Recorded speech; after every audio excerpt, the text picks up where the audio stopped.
Cancel culture is absolutely disgusting for what they did to Chris Pratt. Basically, Twitter decided to attack him for many reasons that may or may not be true. A news outlet called Desert News said that he was part of a conservative church and therefore he must be a Donald Trump supporter. Not only that, but another outlet called Entertainment Weekly said that the church he supports is also anti-LGBTQ, which in turn makes him homophobic.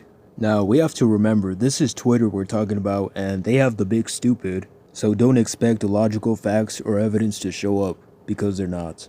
The thing about these assumptions is that they all correlate to each other because they're somewhat political. To my knowledge, Chris Pratt has never mentioned his political beliefs before on Instagram or Twitter. Twitter is much more democratic than other social media platforms. And you know what else is democratic?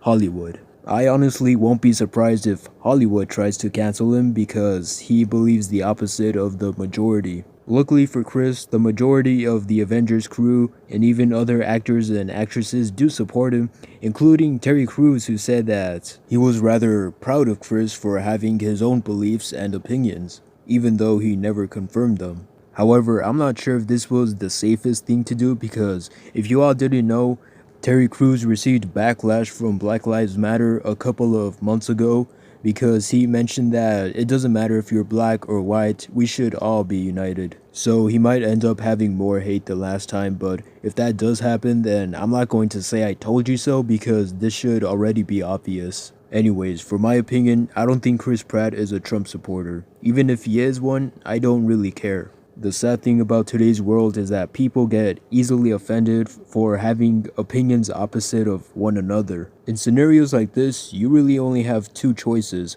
You can either argue against them, or you can just ignore them until they get annoyed. However, arguing against these people really isn't that hard if you know what you're talking about, because they oftentimes have logical fallacies such as the burden of proof, in which they want you to prove why your opinion is right instead of theirs. I really didn't have much to say about this because I have seen it happen before, but I sort of just brush it off.